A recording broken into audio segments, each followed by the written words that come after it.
अस्सलामु अलैकुम। Social reform society की जानिब से हमारी 7वीं और 8वीं फ़िल्म की रिलीज़ के मौके पर आप तमाम का इस्तकबाल है। आज हम हमारी पिछली 6 फ़िल्मों की कुछ झलकियों के साथ साथ सोसाइटी का एक मुख्तसर तारुफ भी आपके सामने पेश करेंगे। डिप्टी नज़ीर अहमद मरहूम अपनी किताब इब्नुल वक्त में लिखते हैं कि जितने पैगंबर, जितने प्रॉफिट्स आए, वो सबसे पहले अपने वक्त के सोशल रिफॉर्मर थे, और आज भी हर शख्स जो अपने वक्त का सोशल रिफॉर्म का काम करेगा वो प्रॉफिट्स के मिशन पर काम करेगा।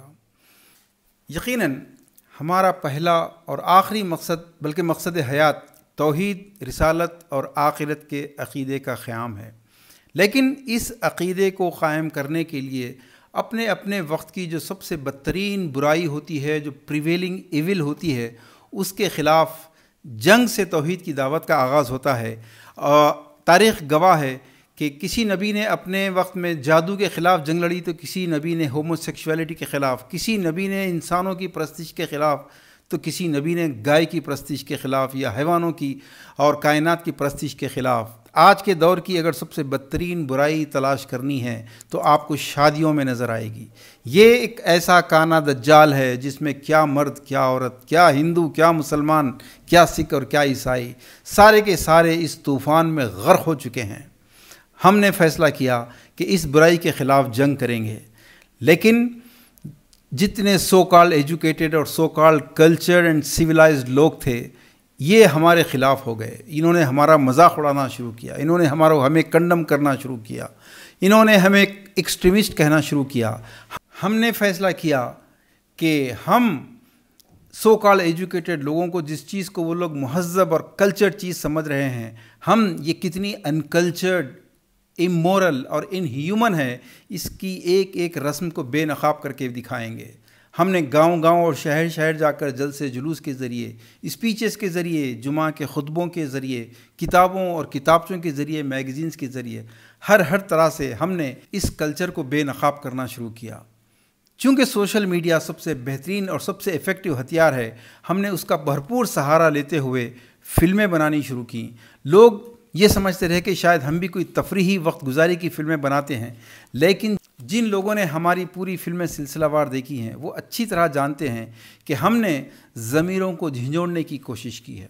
हमने तालीम याफ्ता तबक़े को ये दिखाने की कोशिश की है कि शादियों के मामलात में किस तरह वो अनपढ़ और जाहिलों के बराबर हो जाते हैं। हमने उलमा को ये बताने की कोशिश की है कि दीन को अच्छी तरह जानते हुए भी वो कहाँ दीन से एस्केप कर रहे हैं, और न सिर्फ़ ख़ुद एस्केप कर रहे हैं बल्कि कुरान और हदीस से लोगों को कैसे एस्केप करना चाहिए इसके चोर दरवाज़े खोल कर दे रहे हैं। हमने हमारे लीडरों को ये बताने की कोशिश की कि इन शादियों के मामले में कहाँ पर वो अपने कायद मोहम्मद रसूलुल्लाह सल्लल्लाहु अलैहि वसल्लम को छोड़कर अबू जहल और अबू लहब की पार्टी में दाखिल हो चुके हैं। हमने इन फिल्मों के ज़रिए कोशिश की आम इंसानों को ये बताने की कि उनकी गुर्बत, उनकी इफलास, बेरोज़गारी, प्रॉस्टिट्यूशन, इर्तिदाद, कन्वर्जन्स, इसके ज़िम्मेदार ना आरएसएस है, ना बीजेपी, ना कांग्रेस है, ना कोई और, बल्कि उनकी अपनी शादियों में अमीरों की नकल करने वाली हरकतें, जिसकी वजह से आज वो गुर्बत और इफलास के शिकार हो चुके हैं। दोस्तों, इस तरह से हमने ज़मीरों को जगाने की कोशिश की, इस तहज़ीब के बदतहज़ीब चेहरे को बेनकाब करने की कोशिश की, लेकिन ज़मीरों का जागना इतना आसान नहीं था। सदियों से सोया हुआ ज़मीर, लोग गहरी नींद में हैं, झिल्ला कर उठ रहे हैं, चीख रहे हैं, गुस्सा कर रहे हैं, लेकिन जिनके ज़मीर ज़िंदा हैं, आँख मल कर वो देख रहे हैं और महसूस कर रहे हैं कि वो तन्हा नहीं है, कोई उनके साथ है। बहनों और भाइयों, मुलाहिज़ा फरमाइए, हमारी पहली कोशिश जो अमर बिल मारूफ़ और नही अनिल मुनकर के मिशन का हमारा पहला कदम था, ये फ़िल्म थी अक़्द निकाह। आपको इसमें मिलेगा कि हमारी तहज़ीब की मक्कारी की वो झलक कि मर्दों ने पैट्रियार्की का सहारा लेकर औरतों की मासूमियत का, औरतों के सिन्फ़ नाजुक होने का किस तरह फ़ायदा उठाया, किस तरह वुमेन राइट्स का वायलेशन किया। ये है अक़्द निकाह। आज कई लोगों को तो अक़्द के माने ही नहीं मालूम, ना उसे मालूम जो अक़्द पर साइन कर रहा है, ना उसे मालूम जो अपनी बेटी को दे रहा है, और ना उस काज़ी को मालूम जो निकाह पढ़ा रहा है। आइए मुलाहिज़ा फरमाइए अक़्द निकाह। हम आपको अक़्द निकाह पढ़कर सुनाएंगे, फिर आपको इस पर दस्तखत करना है। बेटा जवेरिया सुन रही है ना? आपके वालिद शमशीर सलमान खान ने अपनी वकालत से बेवज़ 21,000 रुपये सिक्के राजुल वक्त वो 2 दिनार शराई, महर मुहज्जल, बाशहादत मोहम्मद बशीर, वो सैयद अली साहिबान और तमाम हाजरीन महफिल के रूबरू आपको जनाब समीर अरमान वल्द नवीद अरमान के अक़्दे निकाह में दिया। आप कहिए मैंने कबूल किया। आप सुन रहे हैं ना? आप कहिए मैंने कबूल किया। कहा बेटा। अम्मी जरा फरजाना को बुलाइए ना। तुम्हें बुला रही है। पूछो अक्द के माने क्या हैं? अंकल, जवेरिया पूछ रही है कि ये अक्द का मीनिंग क्या है। अक़्दे निकाह बोले तो आप लोगों को मालूम है ना, आप ही बोलिए। अक़्दे निकाह बोले तो मैरिज सर्टिफिकेट को बोलते हैं शायद। सही है ना शमशीर भाई? निकाह के अनाउंसमेंट को अक़्दे निकाह बोलते बेटा। मैं कल इसके सही माने पूछकर बता दूंगा। यहाँ पहले सिग्नेचर कर दीजिए, वहाँ लोग इंतजार कर रहे हैं। लेकिन अंकल, उसूल की बात है ना, बिना कोई चीज अच्छी तरह समझे कैसे दस्तखत कर दे? जिंदगी भर का सवाल है ये सवाल का वक्त नहीं है बेटा। दस्तखत कर दो, दस्तखत कर दो बेटा। अम्मी, अक्द के सही माने मालूम करना जरूरी है। अंकल, आप जरा काजी साहब को बुला दीजिए ना प्लीज। अस्सलाम वालेकुम वरहमतुल्लाहि वबरकातुहू। क्या बात है भाई? काजी साहब, बच्ची दस्तखत करने से पहले कुछ पूछना चाहती है। हाँ हाँ जरूर पूछिए बेटा, क्या बात है? अभी अंकल क्या की पढ़ के सुनाए? सुर्ख दिनार, महर और क्या क्या की बोले। क्या यही अक़्दे निकाह है? हाँ बीबी, इसी को अक़्दे निकाह कहते हैं। एतराज ना हो तो एक बात पूछूं? हाँ बीबी जरूर पूछिए, जो भी है साफ साफ बताना चाहिए। अगर आपको इस निकाह पे कोई एतराज है तो ये निकाह बातिल हो जाता है और हम सब गुनहगार हो जाते हैं। आप खुलकर बताइए क्या बात है? क्या आपको ये अक़्दे निकाह पसंद नहीं? नहीं नहीं, ऐसी बात नहीं है। मेरा सवाल ये है कि अक़्द के माने क्या हैं? इसके माने बहुत सिंपल हैं। इसके माने हैं एग्रीमेंट, कॉन्ट्रैक्ट, मुआहदा या अंडरस्टैंडिंग वगैरह। ये तो हुए लफ्जी माने। इस्तिलाही माने जो होते हैं, दोनों तरफ के लोग जो टर्म्स एंड कंडीशंस तय करते हैं उसको अक़्दे निकाह कहते हैं। आपने जो पेपर्स दस्तखत के लिए भेजे हैं, क्या वो अक़्दे निकाह है? हाँ हाँ, इसमें शक की क्या बात है? हाँ भाई आप बताइए। क्या वो अक़्दे मुकम्मल है? हाँ हाँ, आप मुझे खुलकर बताइए ना, आप कहना क्या चाहती हैं? क्या इस अक़्द में कोई गलती है? इसमें आपकी कोई गलती नहीं है। गलती तो इस सिस्टम की है जो हमारे बाप दादा के ज़माने से चला आ रहा है। अच्छा, ऐसी क्या गलती है जो हमको भी नहीं मालूम?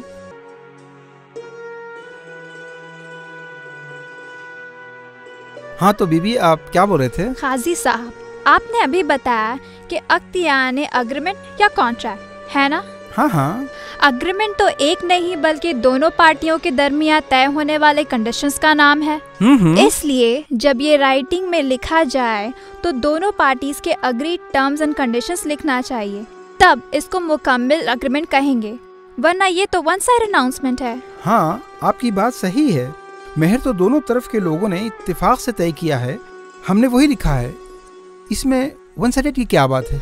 वन साइडेड इसलिए कि आपने एक पार्टी ने जो देने का इत्तेफाक किया यानी महर, वो तो आप अनाउंस कर रहे हैं, लेकिन उन्होंने दूसरी पार्टी से यानी मेरे वालिद से जो लेने का अग्रीमेंट किया यानी जोड़ा जहेज, आप उसका तो जिक्र ही नहीं कर रहे हैं। ऐसा क्यों?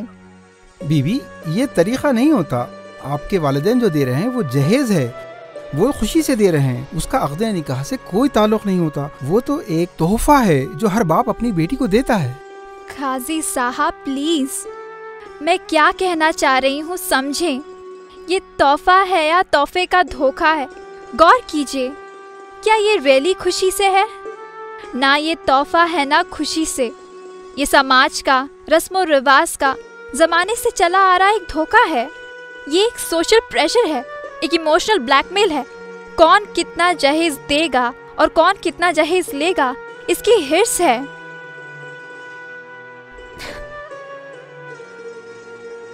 प्रेस्टीज और वैनिटी का एक कंपटीशन है। खुशी से तोहफा लेने के लिए कोई देने वाले से नेगोशिएशन नहीं करता, बार्गेनिंग नहीं करता, बातचीत के लिए 4-4 मीटिंग नहीं होती, बीच में ब्रोकर्स या मुशाताओं की जरूरत नहीं होती। जोड़े की रकम गाड़ी, furniture, electronics, home appliance, flat या प्लॉट और 500 मेहमानों का मयारी खाना तोहफा नहीं होता।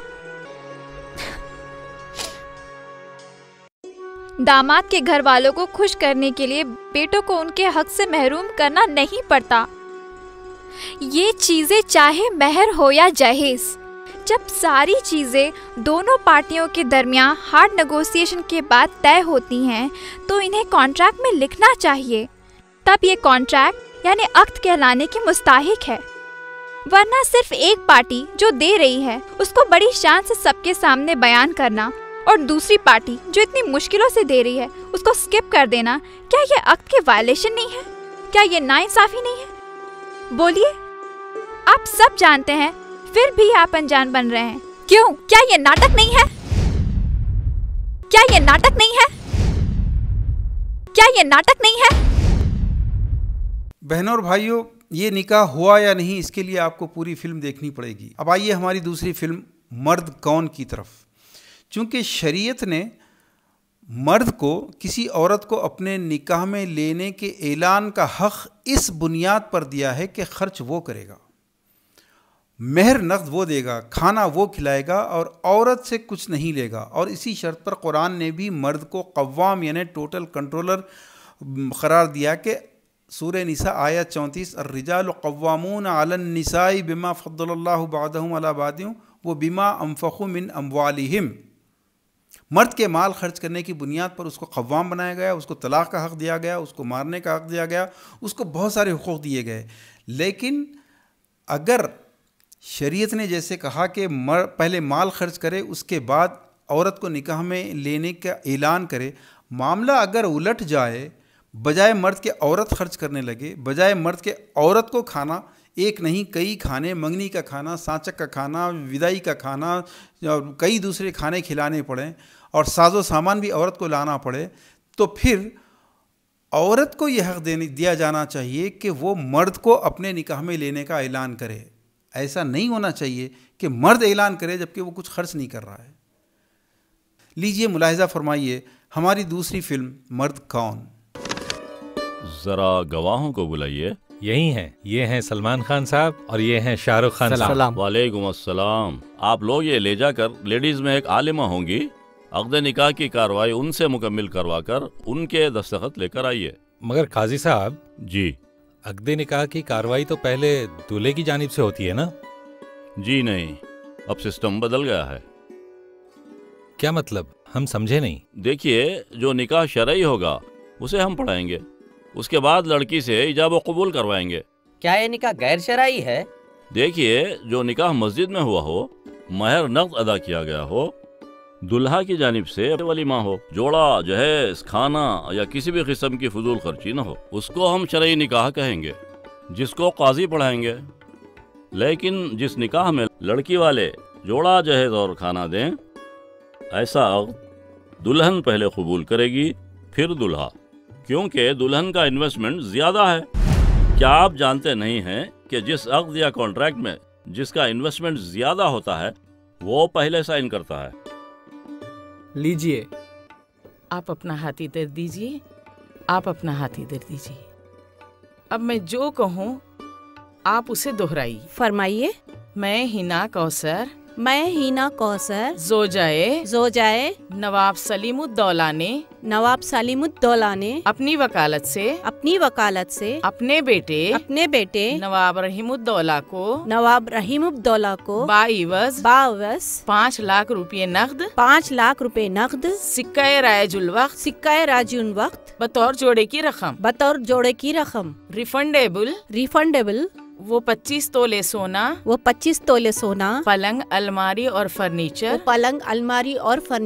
वो दीगर अहम जरूरियात जिंदगी वो फ्लैट वाक़े सिटी प्लाजा वो नई कार होंडा सिटी वो सऊदी अरब का वीजा वो 1000 मेहमानों का मेयारी रिसेप्शन डिनर आपके अक़्द निकाह में दिया। अब आप कहिए, मैं रोमाना कुलसुम बिन्त अबरार नियाजी ने मस्कूरा जोड़ा जहेज और डिनर के इवज आपके फर्जन नवाब रहीमुद्दौला को अपने निकाह में लिया। अब आप 2 बार दोहराइए। हाँ, मैंने अपने निकाह में लिया।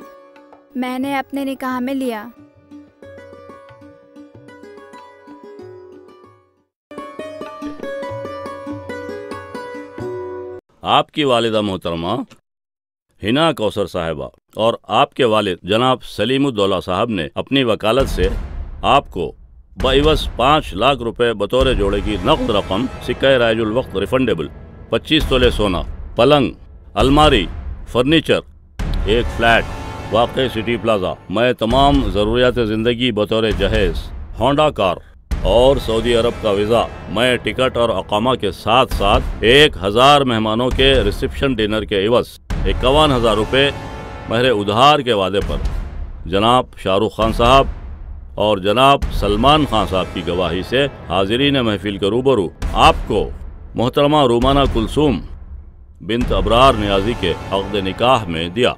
आप 3 बार कहिए, मैंने कबूल किया। रहीम, हम आपसे मुखातिब है, क्या आपको ये निकाह कबूल है?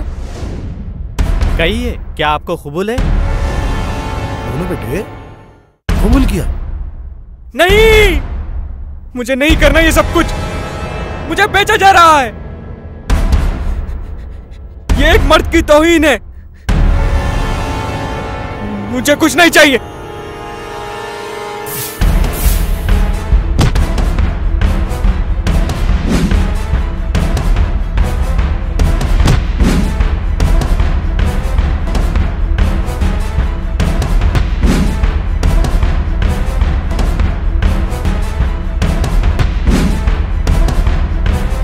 मर्द कौन का अंजाम क्या हुआ, ये देखने के लिए आपको पूरी फिल्म YouTube पर एक मरतबा देखनी पड़ेगी। अब आइए हमारी तीसरी फिल्म अदालत की तरफ। एक इंतहाई अहम तरीन हसास मौजू।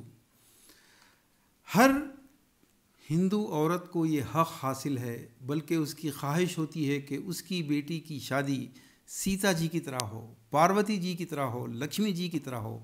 बिल्कुल इसी तरीके से हर मुसलमान औरत को भी ये ख्वाहिश होनी चाहिए कि उसकी बेटी की शादी उनके नबी सल्लल्लाहु अलैहि वसल्लम की बेटियों की शादियों की तरह हो। लेकिन उसका आइडियल ये नहीं होता। उसका आइडियल होता है कि जिठानी, ननन या देवरानी की बेटियों की शादियां किस तरह हुई हैं, ये उसका आइडियल होता है। ये है हमारे माशरे का एक इंतहाई गैर अखलाक़ी पहलू। अगर आपकी बेटी की शादी किसी ऐसे ख़ानदान में हो जहाँ पर जिठानी, देवरानी या ननन की शादियाँ कई लाख की हुई हों और आपकी बेटी मुकम्मल सुन्नत के मुताबिक बग़ैर किसी जहेज़ या खाने के गई हो, तो क्या आप जानते हैं आपकी बेटी के साथ क्या मामला किया जाता है? उसको एक सुन्नत को ज़िंदा करके आने का इनाम नहीं मिलता, उसको ज़लील किया जाता है। ये हमारे मुआशरे का घटियापन, ये है हमारे ईमान का दर्जा। आइए मुलाहिज़ा फरमाइए ऐसी ही एक फ़िल्म अदालत।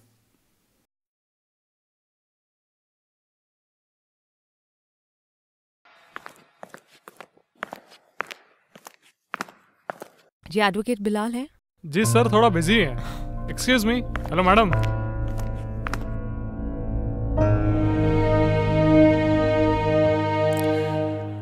वकील साहब, वकील साहब, मुझे एक मुकदमा दायर करना है। वकील साहब, मेरी एक बहुत अच्छी खुशहाल जिंदगी थी।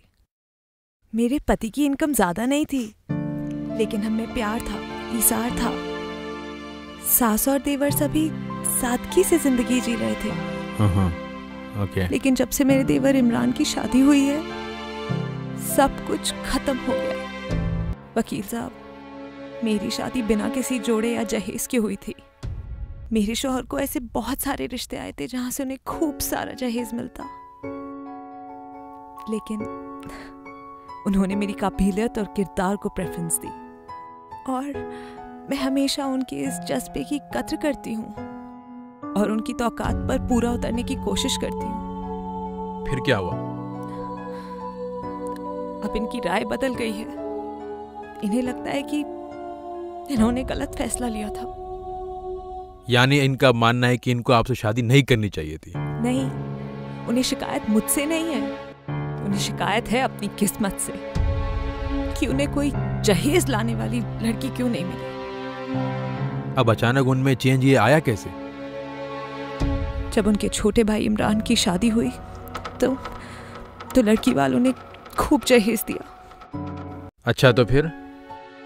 सख्त गर्मी में जब अपने छोटे भाई को ससुराल से मिले एसी में सोते देखते हैं ना, तो बड़े भाई को पंखे में नींद नहीं आती। पहले तो खूब गहरी नींद आती थी, ना मच्छर सताते थे ना मक्खियां। आजकल पूरी पूरी रात जगे रहते हैं और मेरे गरीब वालने को तंजिया दुआ देते हैं। जब इमरान और उसकी बीवी हाथ में महंगी घड़ियां फोन लेके निकलते हैं तो ये बिल्कुल अपसेट हो जाते हैं। कहते हैं कि अल्लाह का ये कैसा इंसाफ है कि सुन्नत पे अमल करने वाले को कुछ ना मिले, बस वो महरूम रह जाए, और सुन्नतों के खिलाफ जाने वाले को ऐश करने को मिले। पहले तो गुस्सा फिर भी खुद तक रखते थे, आजकल तो मुझ पर निकालने लगे हैं, हाथ भी उठाने लगे हैं। जब अब जहेज में मिली, वो बाइक पे अपनी बीवी को लेके निकलते हैं ना इमरान, तो ये बहुत अपसेट हो जाते हैं। मुझे कहीं नहीं ले जाते, बोलते हैं ऑटो का खर्चा नहीं दे सकता मैं। तफरीह का शौक है तो अपने भाई को बोलो बाइक दिलाने। मतलब अब आप अपने देवर के खिलाफ मुकदमा दायर करना चाहती है ना? जी नहीं। फिर? या फिर अपने शौहर के खिलाफ मुकदमा दायर कर दीजिए जिन्होंने आपको मेंटली हैरास भी किया, आप बोल रही है ना? नहीं, वो एक शरीफ इंसान है। मैं उन लोगों के खिलाफ एक मुकदमा दायर करना चाहती हूँ जिन्होंने इन्हें वैशी बनने को मजबूर कर दिया है। और कौन है ये लोग? जो जहेज देते हैं और जो जहेज लेते हैं। इन्हीं लोगों की वजह से आज हजारों घर टूट रहे हैं। वकील साहब, एक चंद मुट्ठी भर लोग अपनी नाजायज आमदनी को ये चोरी, टैक्स की चोरी, रिश्वत, धोखा, इस सब में डाल के पैसा कमाते हैं और लाखों लुटाते हैं शादियों में। वकील साहब, सच्ची मेहनत से मुकम्मल हलाल कमाई करने वाले कभी ऐसा हराम खर्च नहीं कर सकते। इन्हीं लोगों की वजह से शुरू हो जाता है चलन इस दुनिया में। इन्हीं लोगों की वजह से लोग हलाल और हराम की परवाह किए बगैर खूब पैसा कमाते और दामादों को खरीद लेते। क्या ये हराम नहीं है वकील साहब? मैडम, आप इसे हराम कैसे कह सकती हैं? आपने अब तक मुकदमा दायर ही नहीं किया और आप फैसला सुना रही हैं। शायद आपके कानून में ये हराम की नजर में नहीं आता, लेकिन अखलाकी कानून में ये हराम है। विमेन्स राइट्स और ह्यूमन राइट्स की खिलाफ वर्जी है। आप कैसे कह सकते हैं रिश्वत नहीं है? अरे अगर नहीं है तो मर्द का बच्चा आए मेरे सामने और बोले कि बगैर जहेज और बगैर रिसेप्शन डिनर के शादी करने को तैयार है। ऐसे कई लोग हैं जो जहेज नहीं लेते और खाना नहीं मांगते। इनको मर्द मत कहिए वकील साहब। इन मर्दों को मैं अच्छे से जानती हूँ। सबसे बड़े एक्टर होते हैं ये लोग। डायरेक्ट जहेज ना मांगने वालों से ज्यादा भिखारी होते हैं ये लोग। शादी का रिश्ता ऐसे ऐसे घरों में भेजते हैं जो खाता पीता खानदान हो। कहते तो हैं कि नहीं, हमें कोई जहेज नहीं चाहिए, लेकिन कुछ मिल जाए तो मना नहीं करेंगे। ये इस दौर का सबसे बड़ा फितना है वकील साहब, और इसकी इर्तिकाब करने वाले सारे लोगों को फांसी पर चढ़ा देना चाहिए। और ये जो अमीर लोग हैं ना, इनको तो गोली मार देनी चाहिए, जो अपनी बेटी को खुशी से देकर कहकर एक ऐसा सिस्टम शुरू कर देते हैं जहाँ गरीब और मिडिल क्लास लोगों को चलना जरूरी हो जाता है और सारी उम्र कर्ज और सूद अदा करते करते मर जाते हैं। और जो नहीं करते वो चोरी करते हैं, धोखा देकर पैसा कमाते हैं बस, और फिर अपनी बेटियों के हाथ पीले कराते हैं। आपने कभी ये सोचा है कि जिन लड़कियों के भाई और बाप नहीं होते वो क्या करेंगी? हाँ, वो जिंदगी भर घर पे बैठी रहेंगी? क्या वो नौकरी की तलाश में बाहर जाकर गलत कामों में नहीं फंसेंगी? क्या गलत रास्तों पे नहीं जाएंगी वो? वकील साहब, मैं उन सारे लोगों के खिलाफ मुकदमा दायर करना चाहती हूँ जो हजारों लाखों लड़कियों को गलत रास्तों पर भेज रहे हैं। और इनके लिए आप गवाह कहाँ से लाएंगे? उलामा मेरी गवाही देंगे, मुशाइकीन मेरी गवाही देंगे। उलेमा, मशाइकीन, बीबी सिर्फ 2-4 को छोड़ के बाकी सब लोग ऐसी दावतें अटेंड करते हैं और पेट भर खाना खाते हैं। आप इनकी दावतों में कभी शिरकत नहीं किए शायद। तो आप क्या कह रहे हैं? वो सारे कायदीन मेरी गवाही नहीं देंगे जो अपनी तकरीरों में ऐलान करते हैं कि दहेज और इसराफ को खत्म कर देना चाहिए? फरजाना जी, मैं अब समझता हूँ कि आपके पास कोई वैलिड पॉइंट नहीं है जिसके तहत हम केस बुक कर सकें। बेहतर ये होगा कि आप मेरा और अपना वक्त ज़ाया ना करें और यहाँ से तशरीफ ले जाएं। I am sorry but you have to. Sorry.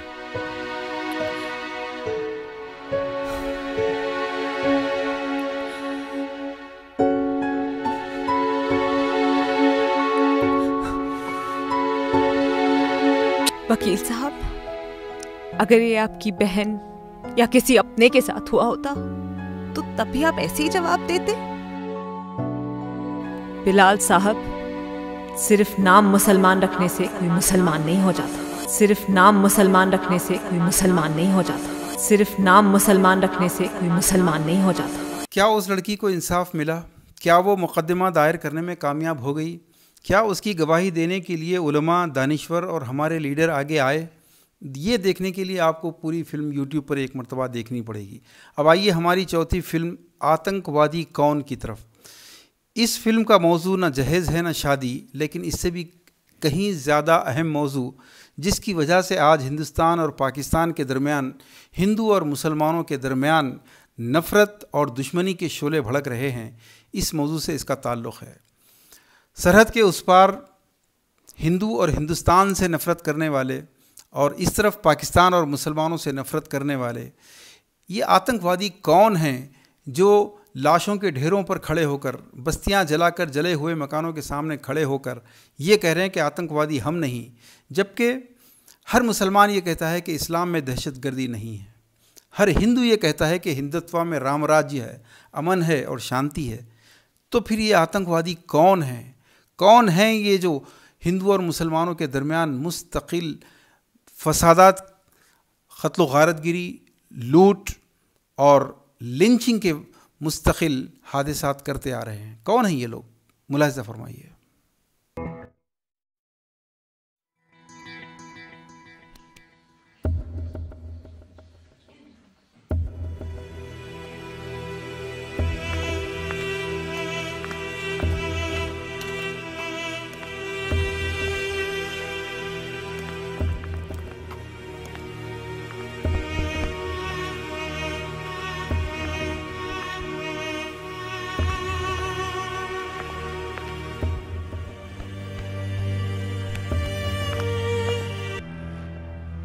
सुनकर बहुत दुख हुआ। स्वर्गवासी भाई के कितने बच्चे थे? 3 बच्चे हैं, बहुत छोटे हैं। उन्हें पता ही नहीं कि उनका बाप अब कभी नहीं लौटेगा। यतीम कर डाला इन कमीनों ने इन मासूम बच्चों को। ये हमला कैसा हुआ, कुछ पता चला? रात का वक्त था, वो लोग सोए हुए थे। उन बुज़दिलों ने घुसकर ग्रेनेड से अटैक कर दिया। कौन थे हमला करने वाले? पाकिस्तानी के अलावा कौन हो सकते हैं? पाकिस्तानी। क्या सबूत है कि वो पाकिस्तानी थे? चुप कर वार करने वाले पाकिस्तानी के अलावा कौन हो सकते हैं? बिल्कुल सही कहा। ये लोग सरहद पार कर छुप कर आते हैं, पीठ पीछे वार करते और भाग जाते हैं। बकवास मत करो। अगर तुम्हारे बच्चे यतीम होते या फिर तुम्हारा भाई शहीद होता तो पता चलता।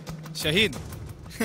जिनको तुम शहीद कह रहे, उन्हीं लोगों की पैलेट गनों की वजह से कितने मासूमों की जान गई है, तुम्हें पता है? निहत्थे लोगों के बदन में 100-100 गोलियां दाग दी। मासूम बच्चों, औरतों और बूढ़ों को तक ना छोड़ा। पता है कितने बेगुनाहों की आंखें छीन ली गई। सारी जिंदगी के लिए वो माजूर हो गए, पता है? तुम्हारे यतीमों को तो मीडिया से, हुकूमत से बहुत सम्मान मिलता है, लेकिन उन सैकड़ों बेवाओं का क्या होगा? यतीमों का क्या होगा? उन अंधों का क्या होगा? कभी तुमने सोचा है? बात करते तुम लोग।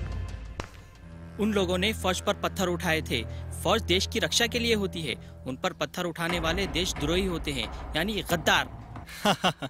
ह्यूमन राइट्स वायलेशन से तुम्हारे फौज की तारीख भरी पड़ी है। और तुम लोग पाकिस्तान में हिंदुओं को कितने राइट्स दे रहे हो? बलूचिस्तान में कितने राइट्स दे रहे हो?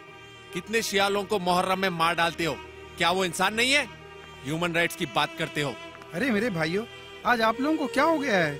हम बरसों से यहाँ भाइयों की तरह काम करते आ रहे हैं, आज हमारे दरमियान ये गंदी सियासत कहाँ से आ गई? चल सुरेश, बहुत काम कर लिया ये लोग के साथ अब तक। सीमा पार से ये लोग जैसे तैसे कर कर घुस कर आते हैं और हमारे भाइयों का कत्ल करते हैं, और हम इनके साथ हाथ मिलाए काम करें? अब ये सब नहीं होगा। हम भी नहीं करेंगे तुम लोग के साथ काम, हर वक्त हम पर इल्जाम। चलो सोहेल चलो। दोस्तों, ये नादानी की बातें मत करो। ये दुबई है, इंडिया पाकिस्तान नहीं है। यहाँ अपना मुस्तकबिल बनाने आए हैं, सियासत करने नहीं। सियासत? अगर सियासत करने नहीं आए हो तो ये झूठ क्यों कह रहे हो घुसपैठिए पाकिस्तानी नहीं थे? हाँ, झूठ? हमें झूठा कह रहे हो? पहले अपने दामन में झांक कर देखो, सबसे बड़े झूठे तो तुम लोग हो। गौ माता को भगवान का रूप कहते हो, गौरक्षा के नाम पर मासूम दलितों और मुसलमानों का खून करते हो। एक तरफ देश के अंदर बीफ बैन करते हो और दूसरी तरफ बीफ के सबसे बड़े एक्सपोर्टर तुम ही लोग हो। और तुम्हारे झूठ गिनवाऊं? एक तरफ ये कहते हो कि एक मुसलमान दहशतगर्द नहीं होता, और दूसरी तरफ अपने ही मुल्क में हर रोज एक धमाका करते हो। इस्लाम और जिहाद के नाम पर कभी सुन्नी को मारते हो तो कभी शिया को। जब अपने ही मजहब के लोगों को मार सकते हो तो पठानकोट, बॉम्बे और कश्मीर ये क्या चीज है? ओह ऐसा? तो फिर गुजरात में कौन से पाकिस्तानी थे जहां तुम लोगों ने हजारों इंसानों को मार डाला? मुजफ्फरनगर, अजमेर, समझौता एक्सप्रेस में कौन से पाकिस्तानी थे? सुने, बाबरी मस्जिद को क्या पाकिस्तानियों ने गिराया था? बॉस आ गए, सर आ गए, चलो।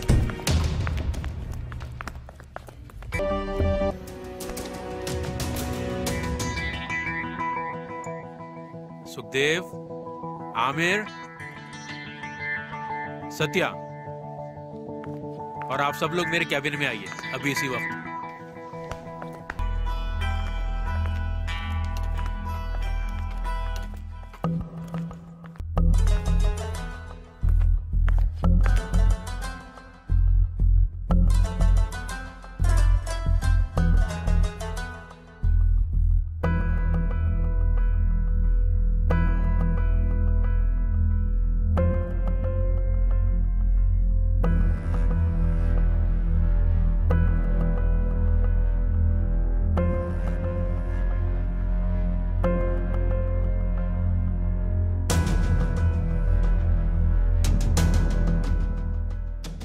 आइए आइए, खुशामदीद। पाकिस्तानियों को अस्सलाम वालेकुम और हिंदुस्तानियों को नमस्कार। वैसे कॉन्ग्रेचुलेशंस, आप लोग फिर अलग हो गए। तो आप सब लोगों का ख्याल ये है कि सुरेश के भाई को इन लोगों ने मारा है? नहीं सर, मेरा मतलब था इनकी ही कौम के लोगों ने मारा है। तो आप लोग का ये ख्याल है कि गुजरात, मुजफ्फरनगर और गौ रक्षा के नाम पर जो भी आतंकवाद फैल रहा है वो इन लोग की वजह से हो रहा है? नहीं सर, मैंने ये कहा था कि इन्हीं लोगों के लीडर्स ने करवाया है। हमने तो यही कहा था सर। अच्छा, एक बात बताओ, इंडिया पाकिस्तान में जो कुछ भी हो रहा है उसकी इत्तला तुम्हें कहां से मिल रही है? घर से मिल रही है या फिर मीडिया से? जी सर, मीडिया से। आपको ये इत्तला कहां से मिल रही है? आपको इल्हाम हो रहा है या फिर ये भी मीडिया के जरिए मालूम पड़ रहा है? अखबार वाले, मैंने तो टीवी पर ही देखा है। ये मीडिया आप जैसे शरीफ मेहनत करने वालों के कंट्रोल में है, या पॉलिटिशियन के कंट्रोल में है, या फिर टॉप के बिजनेसमैन के कंट्रोल में है? पॉलिटिशियंस के सर, ये तो करोड़पतियों के कंट्रोल में होता है। सर बिल्कुल। जी सर, बिल्कुल। गुड। इस बात को समझो, जब तक कोई हिंदू कम्युनल पॉलिटिशियन मीडिया के जरिए हिंदुओं को मुसलमानों से और पाकिस्तान से ना डराए, क्या वो इलेक्शन जीतकर हुकूमत हासिल कर सकता है? नहीं सर। जी नहीं। जी नहीं सर। जब तक ये कोई मुसलमान दहशतगर्द जिहाद के नाम पर हिंदू और हिंदुस्तानियों से ना डराए तो उसको कोई 1 रुपया डोनेशन भी दे सकता है? नहीं सर, जी नहीं। बिल्कुल नहीं। गुड। हम आप लोगों को यही समझाना चाहते हैं, इस दुनिया में 2 ही तरह के इंसान होते हैं। एक वो जो आपकी तरह मेहनत करते हैं, खून पसीना बहाकर ईमानदारी से कमाते हैं। दूसरे वो जो हलाल नहीं कमा सकते, वो लोग आप लोगों को आपस में लड़ाकर कमाते हैं। इसे कहते हैं सियासत। मजहब की सियासत, मसलक की सियासत, धर्म की सियासत, इलेक्शन की सियासत और नफरत की सियासत। नफरत की सियासत, नफरत की सियासत। तो दोस्तों, आपने देखा आतंकवादी कौन, कि किस तरह आपस में भाइयों की तरह रहने वाले, एक ही ऑफिस में काम करने वाले लोगों के दरमियान अचानक नफ़रत और दुश्मनी का दौर दौरा शुरू हो जाता है। कौन है जो नफ़रतों के बीज इनके दरमियान बो रहा है और कौन है जो इसका फ़ायदा उठा रहा है, और आम आदमी उन आतंकवादियों का साथ देकर उसे क्या फ़ायदा हो रहा है, ये सब देखने के लिए आपको ये फ़िल्म पूरी देखनी पड़ेगी। अब आइए हमारी 5वीं फिल्म खुशी से की तरफ।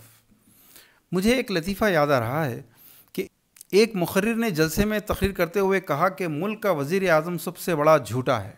जलसे के बाद उस लीडर को धर लिया गया और पुलिस वालों ने कहा कि आपने वज़ीर आज़म की तौहीन की है। वो लीडर बहुत चालाक और हाजिर जवाब थे।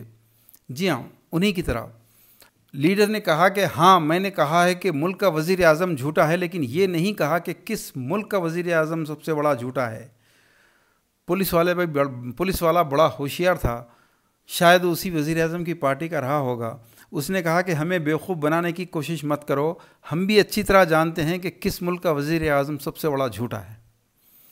चाहे जिस मुल्क का भी वज़ीर आज़म झूठा हो, लेकिन उससे बड़े झूठे हमारे इस सोसाइटी में लोग मौजूद हैं जो ये कहते हैं कि ये खाना और ये जहेज़ हमने नहीं मांगा था, ये लड़की वालों ने ख़ुद ज़बरदस्ती करके दिया था।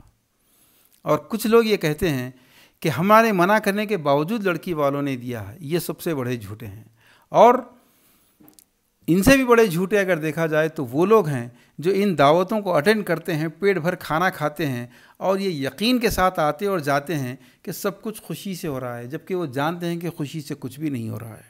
अगर ये सच्चे होते तो शादी की बातचीत में सबसे पहली शर्त ये रखते कि कोई खाना नहीं होगा, कोई जहेज़ नहीं होगा।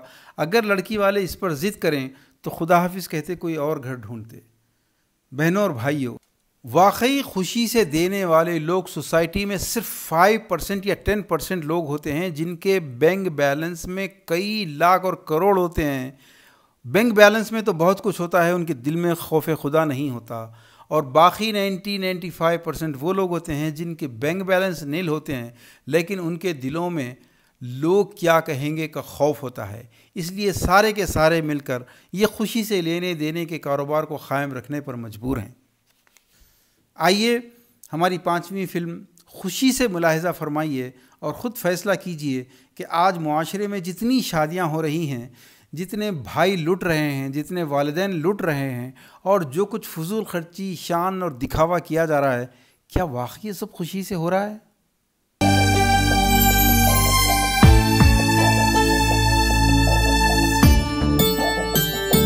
ए पागल, ए रुक, इधर जरा, रॉन्ग साइड, रुक।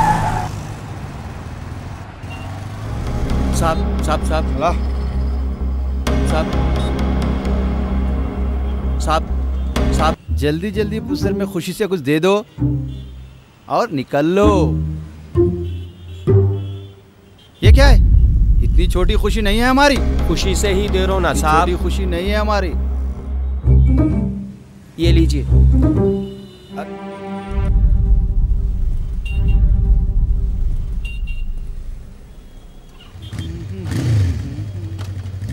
बताओ, ये खुशी से दिया जा रहा है?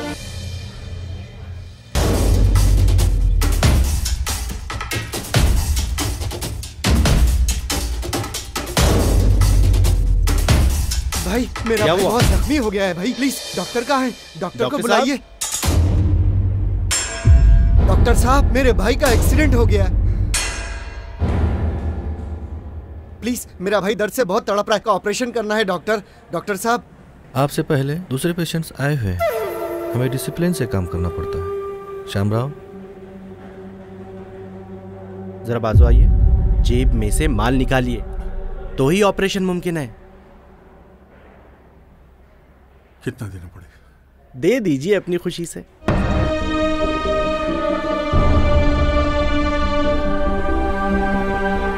5,000 रख लीजिए। जल्दी कीजिए। क्या अरे हुआ? बेटा कुछ पैसे तो देते रहो। अब ये रख लीजिए प्लीज भाई साहब। क्या है? ये लीजिए ऑपरेशन के पैसे पूरे हैं, गिन लीजिए।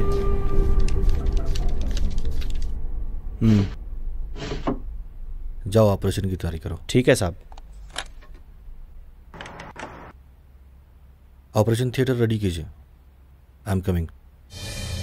यही दिया जा रहा है खुशी से। बताओ, ये खुशी से दिया जा रहा है? तो बेटे पसंद है लड़की आपको? मुबारक। अल्हम्दुलिल्लाह, दूल्हे मियाँ को भी पसंद है और हमारी खवातीन को भी। अब जहाँ औरतें राजी हो जाती हैं, वहाँ मर्दों को तो राजी होना ही पड़ता है। ऐसी बात है तो सब खुशी से तय कर लेते हैं। आप अपनी लिस्ट बता दीजिए। अस्तगफिरुल्लाह। अल्लाह माफ करे, क्या कह रहे हैं आप हमें जहेज मांगने वाला समझ रहे हैं? जहेज तो कतई नाजायज है इस्लाम में।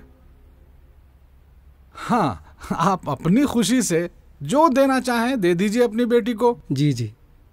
हमारी खुशी तो बस इतनी है कि शादी अच्छी हो, मेयारी हो, और जब लोग देखें तो कहें कि शादी हुई है, शादी। भाई साहब, ये न समझें कि हम लोगों से जबरदस्ती मांगते हैं। मेरे 2 बेटों की शादियां भी ऐसी हुई हैं। कुछ नहीं मांगा हमने उन लोगों से, उन लोगों ने खुशी से दिया। अब देखो इस लड़के को, एक फ्लैट, 50 तोले सोना, और बेटा वो गाड़ी कौन सी उन्होंने दी थी? बाबा वो BMW है। मुझे तो नाम तक याद नहीं रहते। अल्लाह का करम है, मैं और मेरे लड़के जो चाहते हैं अल्लाह ताला उनको खुशी से दे देता है। अल्लाह का शुक्र है बाबा। फर्ज करें अगर हम आपको खुशी से कुछ न दे सके तो, अगर हम आपको खुशी से कुछ न दे सके तो, अगर हम आपको खुशी से कुछ न दे सके तो। दोस्तों, इसका जवाब आपको देना पड़ेगा कि अगर कोई लड़की का बाप खुशी से ना दे तो उसकी बेटी की शादी क्या मुमकिन है? क्या आपका ज़मीर गवाही देता है कि जो कुछ खुशी से देने के नाम पर आज हो रहा है वो वाकई खुशी से है या किसी की मजबूरी का एक्सप्लॉयटेशन? इसके लिए आपको पूरी फिल्म देखनी पड़ेगी। अब आइए हमारी छठी फिल्म खुददार की तरफ। और नाम से जाहिर है कि हमने इस सोसाइटी के डबल स्टैंडर्ड्स को बेनकाब किया है। बचपन में जब किसी बच्चे को कोई पैसे देते हैं तो माँ बाप उस बच्चे को थप्पड़ रसीद करते हैं कि ये खुददारी के ख़िलाफ़ है, लेकिन जब यही बच्चा बड़ा होता है तो यही थप्पड़ रसीद करने वाले माँ बाप इस लड़के को शादी पर लड़की वालों से पलंग लेकर उस पर सोना सिखाते हैं, लड़की वालों से कार मंगवाते हैं निकाह पे जाने के लिए, लड़की वालों से कपड़े लेना सिखाते हैं, लड़की वालों के खर्चे पर अपने मेहमानों को खाना खिलाना सिखाते हैं। शर्मनाक बात तो यह है कि पहली ज़िंदगी का खर्च भी लड़की वालों से लेना सिखाते हैं। जहेज़ और खाने की फरमाइश कर कर डिमांड से लेने वाले लोग बाज़ वक्त उतने कमज़र्फ नहीं होते जो बग़ैर मांगे लेने वाले लोग होते हैं। कम से कम मांगने वाले की लिस्ट सामने होती है और देने वाले को इत्मीनान होता है कि इसके बाद फिर कोई मुसीबत उस पर नहीं आएगी, लेकिन बग़ैर मांगे लेने वाला ये कहता है अपनी ज़बान से कि अल्लाह का दिया सब कुछ है, हमें किस चीज़ की ज़रूरत, किसी चीज़ की ज़रूरत नहीं। और आपने देखा होगा कि ये बग़ैर मांगे लेने वाले लोग मांग कर लेने वालों से कहीं ज़्यादा वसूल करते हैं। क्यों? क्योंकि हमारी कौम खुददार है। आप यकीन मानिए, जब से हमने ये कैंपेन शुरू किया, जगह जगह जाते हैं, पूरे हिंदुस्तान और पाकिस्तान में हमें कोई बेगैरत आदमी नहीं मिला। पूरी कौम खुददारों की कौम है। सब ने यही कहा कि हम कभी नहीं जहेज़ मांगते ही नहीं, हमारे ख़ानदान में जहेज़ होता ही नहीं है। हम साफ कहते हैं कि जो भी देना है बस अपनी बेटी को दे दो। पूरी कौम खुददारों की कौम है जो बेटियों की खुशियों की दुहाई देकर लेते हैं। खुददार लोग। मुलाहिज़ा फरमाइए फिल्म खुददार।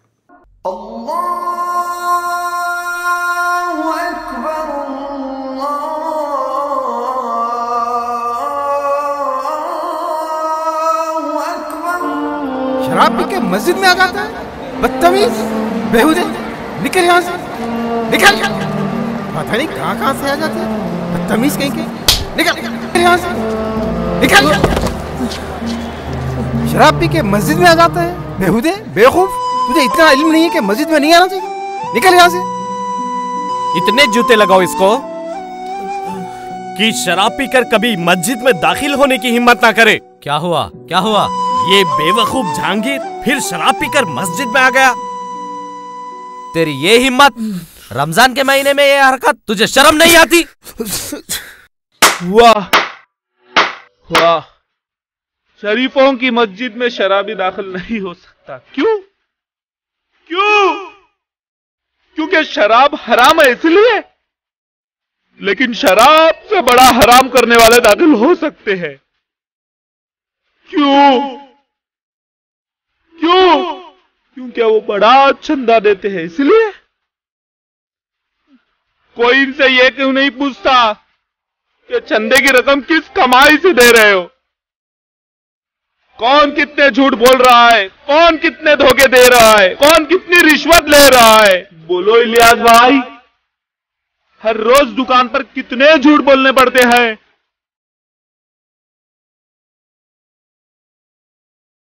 डॉक्टर साहब, मरीजों को फालतू टेस्ट करवाकर कितना कमा लेते हो? इंस्पेक्टर साहब, जेब में आप रिश्वत का मार लेकर मस्जिद में आ सकते हैं, मैं शराब पीकर नहीं आ सकता। क्यों? ज्यादा बोला ना तो अंदर कर दूंगा। हाँ, मैं शराब पीता हूँ, अपने आप को तबाह करता हूँ, किसी और को तबाह नहीं करता, किसी और को नहीं लूटता।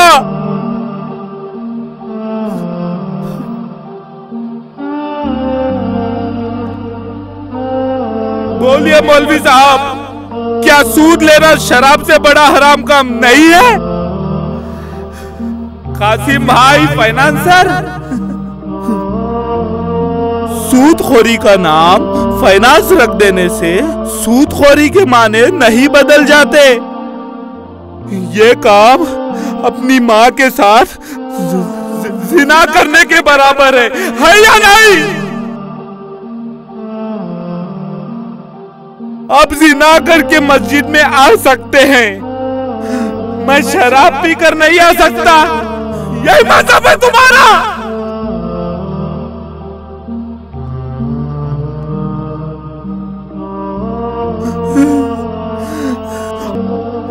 मस्जिद के बाहर अल्लाह से जंग, मस्जिद के अंदर सोफिया पहनने की आरती।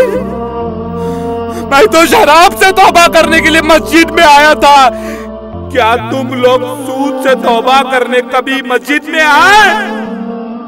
आप जैसे इज्जतदार लोग औकाफ की प्रॉपर्टी बेच कर मस्जिदों, मदरसों, दरगाहों के मुतवली बन जाते। लोग झुक झुक के सलाम करते हैं, झुक झुक कर सलाम करते हैं।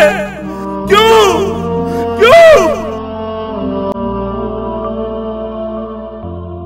ओहो, अस्सलाम वालेकुम। उम्रा करने जा रहे हो 5 लाख खर्च करके। इतने पैसों में आपके पड़ोस में कई उम्रे हो सकते हैं। हमारी तरह कितने नादार आपके पड़ोस में रहते हैं। हमारे पास एक वक्त खाने के पैसे नहीं होते, इसलिए 10 रुपए की शराब पीकर पेट की आग बुझा लेते। साहब, जरा अपने शहर में देखिए, कितने लोग भूखे सोते हैं, कितने बीमार हैं, कितने यतीम हैं। इन गरीबों की मदद करके जितना सवाब मिल सकता है उतना उम्रा करके भी हासिल नहीं हो सकता। आइए उम्रा करवाता हूँ, चलिए गरीबों की बस्ती में। ये देखिए, शरवानी क्या खूब सज रही है, लड़की वालों ने दी होगी, है ना? ये क्या बदतमीजी है? समझ गया, आपने नहीं मांगी होगी, लड़की वालों ने जबरदस्ती दी होगी, है ना? वो कार, वो भी लड़की वालों ने जबरदस्ती बेची होगी, है ना? सुना था पहले जमाने में नवाब और रईस लोग गुजरा करने वालियों को बग्गी सजाकर भेजते थे। ये देखो आज दूल्हों को सजाकर लाना पड़ता है। भाई क्या बकवास कर रहा है? हम खुददार लोग हैं, हम किसी से कुछ नहीं मांगते। खुददार?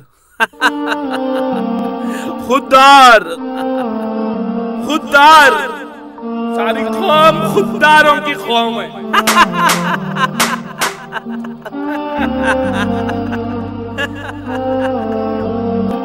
खुददार खुददार, सारी कौम खुददारों की कौम है।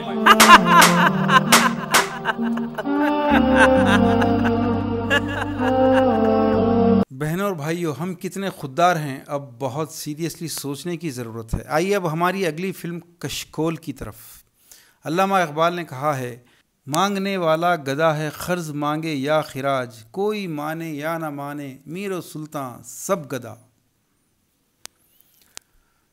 आज लोग पहले की तरह कबीलों के घर में नहीं रहते। आज लोग पहले की तरह साइकिलों पर गुजारा नहीं करते। आज लोगों के पास बड़े बड़े घर, करोड़ों के घर आ चुके हैं, बड़ी बड़ी कारें आ चुकी हैं, लेकिन नीयतें आज भी वही इफलासी हैं, वही भिखारियों की तरह की नीयतें हैं। भिखारी तो अल्लाह के नाम पर भीख मांगते हैं, लेकिन कुछ लोग बेटे के नाम पर भीख मांगते हैं, और कुछ लोग लाखों के एवज़ एक दामाद की भीख मांगते हैं। हर एक के हाथ में कशकोल है। आज सोसाइटी में हर एक के हाथों में कशकोल है, और जिनके हाथों में कशकोल नहीं, उनके दिलों और दिमागों में कशकोल मौजूद है। लीजिए मुलाहिज़ा फरमाइए हमारी 7वीं फिल्म कशकोल।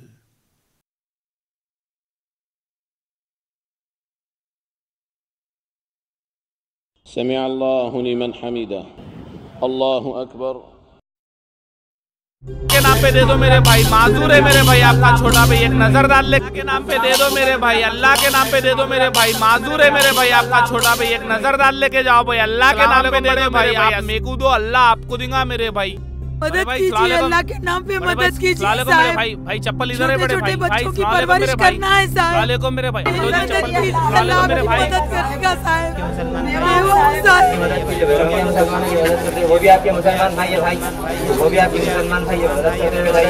अस्सलाम वालेकुम बड़े भाई, वो भी आपके बड़े भाई, बड़े भाई गलती हो गई बड़े भाई, ऐसा बड़े भाई ऐसा ठीक है। चीचा चीचा चीचा छोटा बेटा इधर है, चीचा चीचा छोटे छोटे बच्चे अल्लाह आपको बहुत देगा साहब। मेरे भाई अस्सलाम वालेकुम मेरे भाई, मेरे भाई अस्सलाम वालेकुम मेरे भाई,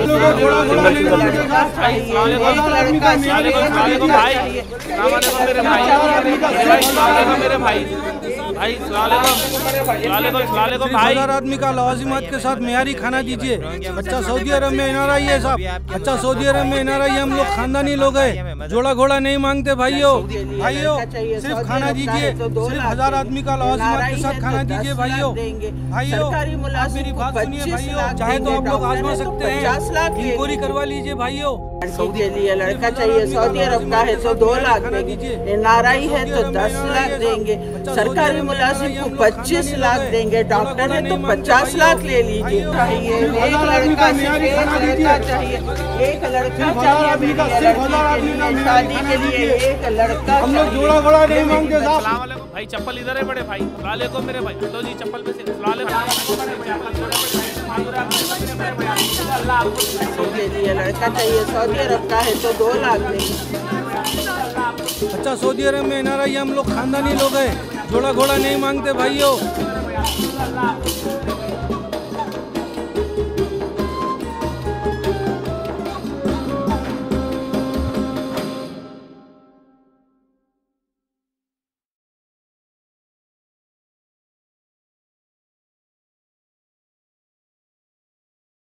अब आइए हमारी 8वीं फिल्म गीरत की तरफ, जो आज पहली मर्तबा पेश की जा रही है। इस फिल्म के ज़रिए हमने उस शर्मनाक हकीकत को बेनकाब किया है जिसको देखकर शर्मसार होने वाले लोग भी अब ख़त्म होने लगे हैं।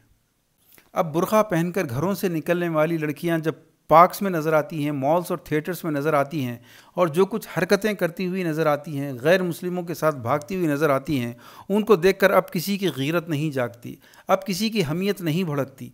ज़्यादा से ज़्यादा ये करते हैं कि ऐसी ख़बरों को फ़ौरी व्हाट्सएप पर हम फॉरवर्ड कर देते हैं, फेसबुक पर हम फॉरवर्ड करके समझते हैं कि हम बड़े गीरतमंद हैं और हमने हमियत कौमी का बड़ा सबूत दे दिया है। ये बुज़दिल और सारे के सारे बेहिसीडो इंटेलेक्चुअल्स सिर्फ तबसरे करना जानते हैं, सिर्फ मशवरे करना जानते हैं। कोई कहता है कि ये लड़कियों की तरबियत सही नहीं हुई, कोई कहता है इनकी दीन से दूरी है, कोई कहता है इनके माँ बाप की तरबियत गलत है, कोई कहता है ये सब कुछ सोशल मीडिया की वजह से हो रहा है, इनके हाथों से मोबाइल खींच लो, इनका कॉलेज जाना बंद कर दो, इनका सोशल मीडिया पे जाना बंद कर दो। और बाज़ लोग तो बड़े कॉन्स्पिरेसी थ्योरीज पर यकीन रखते हैं, बस ब्लेम गेम उनकी फितरत बन चुकी है। बस कहते हैं कि ये आरएसएस कर रही है साजिश, ये बीजेपी की साजिश है, ये यहूदियों की साजिश है, ये फ़लाँ फ़लाँ की साजिश है। और असल हकीकत क्या है ये कोई तह तक जाना ही नहीं चाहता। क्यों? क्योंकि उसे यकीन है कि कहीं ना कहीं वो खुद भी मुजरिम साबित होने वाला है। कौन है इन लड़कियों की बर्बादी का जिम्मेदार? आइए मुलाहिजा फरमाइए फिल्म गीरत।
हाँ शेखू।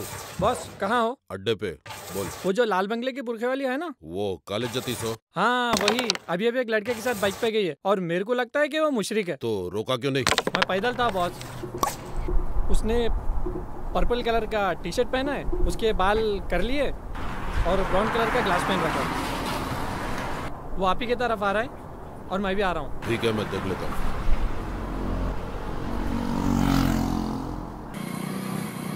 अरे वो सरदार, वो पर्पल टी शर्ट वाला आ रहा, रोक उसको। रोक रोक बोला ना, रोक।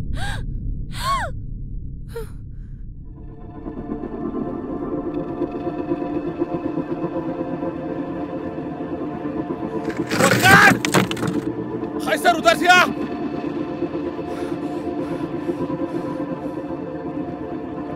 अरे अरे क्यों मार रहे?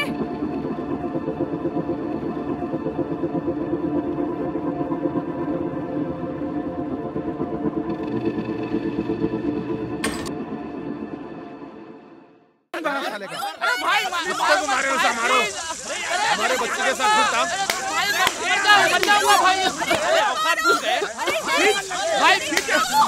बताओ तो सही यार प्लीज मैं हाथ जोड़ता हूँ तुम्हारे।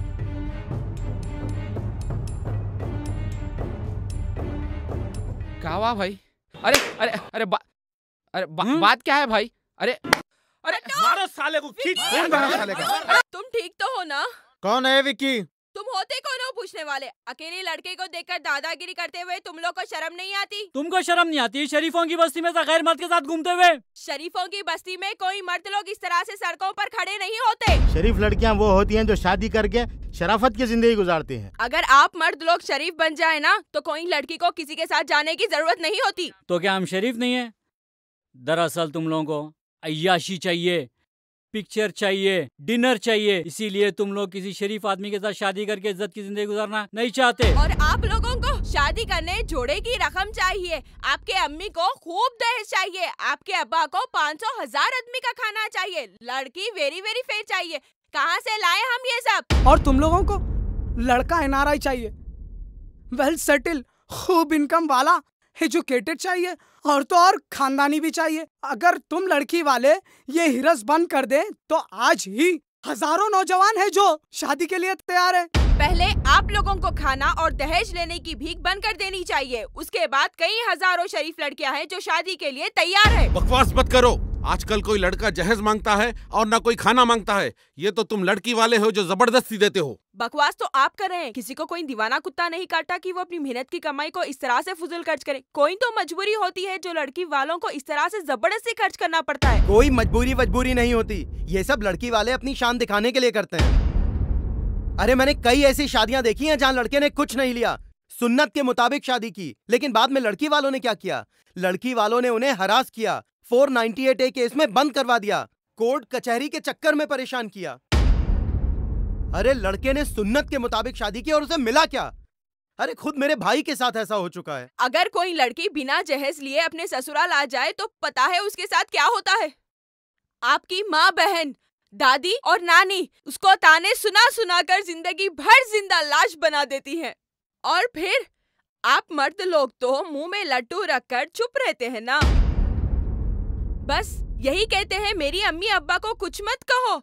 अगर हम कुछ बोल दें तो अपने माँ बाप की ही साइड लेते हैं। कहते हैं मेरी अम्मी को कुछ मत कहो, वो बहुत मासूम है। मेरे अब्बा को कुछ मत कहो, बीमार है। लेकिन पता भी है वो हमारे साथ क्या करते हैं। ऐसा क्या करते हैं? क्या तुम्हारा गला घोट देते हैं?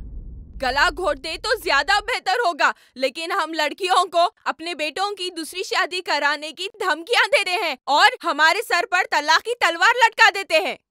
अगर आप वाकई में सच्चे मर्द हैं तो बिना जहेज लिए आने वाली लड़की को मिसट्रीट ना करेंगे, इसकी गारंटी दीजिए। फिर उसके माँ बाप के दिल से ब्लैकमेलिंग का खौफ निकालिए। उसके बाद बिना जहेज के और बिना डॉरी की शादी करने का दावा कीजिए। ये तो सब ठीक है, लेकिन ये बताओ कि तुम्हें भागने के लिए कोई मुसलमान नहीं मिला? क्यों इस मुशरिक के साथ गुलछर्रे उड़ा रही हो? वाह, तो ये है आप मर्दों की गिरत और हमियत। हाँ, लड़की जहेज की वजह से भाग जाए ये आपको मंजूर है, लेकिन शर्त ये है वो भागे भी तो एक मुसलमान के साथ। तो क्या एक मुशरिक के साथ रहना जायज है? जायज ना जायज की बात तो आप लोग मत ही कीजिए, क्योंकि ये अल्फाज आप मर्दों के मुंह से अच्छे नहीं लगते। क्या मतलब? जब किसी नाजायज काम को देखो तो ताकत से रोकने का हुक्म है? तो रोको ना। आजकल की होने वाली इन शादियों को रोको ना। तो आजकल होने वाली इन शादियों की रस्मों को रोको ना, जो लड़की वालों को इतना खर्च करने पर मजबूर करती है। उन रस्मों को रोको ना। अगर मुशरिकों से इतनी नफरत है तो आपकी शादियों में होने वाली इन मुशरिकों के तरीकों को रोको ना। जरूरत नहीं है हमको इस्लाम सिखाने की, हम नमाज पढ़ते हैं, कोई शिर्क नहीं करते। कोई शिर्क नहीं करते, लेकिन मुशरिकों की तरह 12 जमा करके लड़की के बाप के खर्चे पर मंगनी, सांचक और रिसेप्शन का खाना तो बराबर खिलाते हो ना, और लड़की वालों से जहेज भी वसूल करते हो। वलीमा में हराम फुजुल खर्चों पर खर्चा नहीं करते तुम लोग। बताओ क्या यह मुसलमानों के तौर तरीके हैं या मुशरिकों के? तो फिर इस मुशरिक के साथ फिर क्या साबित करना चाहती हो? मुशरिक? कम से कम पूरा नाम तो सुना था। मुसलमान हूं मैं, मेरा नाम विकार है। कम से कम मेरी पूरी बात तो सुन लेते। तो ये क्या है? क्या है ये फिर? हाँ, अरे ये तो मेरे दोस्त की गाड़ी है। अरे इन्हें मुसलमान निकला। वो गधा शेखू तो हमारे को कुछ और ही बोला। मगर हालत से तो मुसलमान नहीं लग रहा है इन्हें। अच्छा, तो अब आपको हालत से नजर आने वाला मुसलमान चाहिए? हाँ, जिसकी लंबी सी दाढ़ी हो, सर पर हरे सफेद या पीली टोपी हो तो आपको कोई एतराज नहीं होता, चाहे वो किसी के साथ भाग जाए या चाहे वो किसी लड़की से शादी का जहेज वसूल कर ले। हाँ, अरे बस करो ना, क्या जय जय जय का एक ही रिकॉर्ड बजा रहे हो फालतू का। मारा ना साले को। आप मेरी बात सुनिए, ये कोई मामूली बात नहीं है। आज अगर आपके सर पर बेटी या बहन की शादी का बोझ नहीं होता तो आज आप लोग ये इफ्लासी गलियों में गुटखा चाय सिगरेट पीते हुए थर्ड क्लास जिंदगी नहीं गुजारते। आप ये लैंड ग्रैबर्स या फाइनेंसर्स के पास काम नहीं करते, बल्कि आप खुद पढ़ लिख कर एक IAS या IPS ऑफिसर होते। आप एक ऑटो ड्राइवर नहीं होते, बल्कि आप खुद एक मालिक होते। मालिक। आप ये बैंकों की लाइन में ठहरकर काम नहीं करते, बल्कि आप खुद पढ़ लिख कर एक बैंकर होते या फिर ऑफिसर होते। आप मेरी बात सुनिए, कोई मुसलमान लड़की को देखकर मुशरिकों के साथ आपको बड़ा गुस्सा आता है ना, तो बेइंतहा मुसलमान लड़के हिंदू लड़कियों के साथ भी तो जा रहे हैं। प्लीज आप लोग इसको मजहब की ऐनक से ना देखें। ये प्रॉब्लम शादियों का है, ये प्रॉब्लम दहेज का और खानों का है। हमारे कौम की कई ऐसी मुसलमान बहनें हैं जो बर्बाद हो रही हैं। सच्चा मुसलमान तो वो है जो एक औरत की इज्जत करे और उसकी अजमत की हिफाजत करे, वरना ऐसे मुसलमान होने का तो कोई फायदा ही नहीं। क्या फायदा ऐसे मजहब का जो मस्जिदों को तो अलग कर देता है, लेकिन सबके शादी खाने बराबर एक होते हैं। खुशी से लेने और देने का कारोबार तो सबका एक होता है, नाजायज को जायज बनाने के बहाने तो सबके एक होते हैं। अगर इन शादियों को अटेंड करते रहोगे तो ये अमीर लोग, ये लीडर, ये मुर्शिद अपनी बेटियों की शादियां धूमधाम से करके हम सबको फकीर और कंगाल बना देंगे। लड़कों को और भी लालची बना देंगे, लड़कियों को घरां छोड़ने पर, मजहब छोड़ने पर या खुदकशी करने पर या फिर जिंदगी भर इन तानों की आग में झुलसने पर मजबूर कर देंगे। बोलिए, क्या मैं गलत हूँ? क्या मैं कोई भी बात गलत बोल रही हूँ? फिर भी आप ऐसी शादियां होने देंगे? क्या फिर भी आप ऐसी शादियों को अटेंड करेंगे? ऐसी शादियों के कार्ड्स लाने वालों को क्या आप अपने हाथों से नहीं रोकेंगे? बोलिए, क्या अब भी मैं गलत हूँ?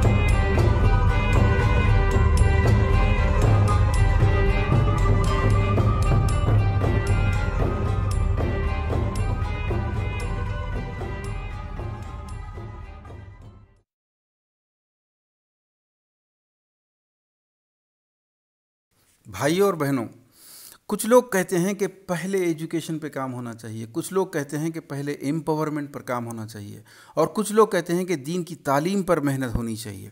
दोस्तों, अगर दीन की तालीम से कोई इनकलाब आना होता तो सऊदी अरब आज दुनिया में अखलाक और किरदार का सबसे बड़ा नमूना होता।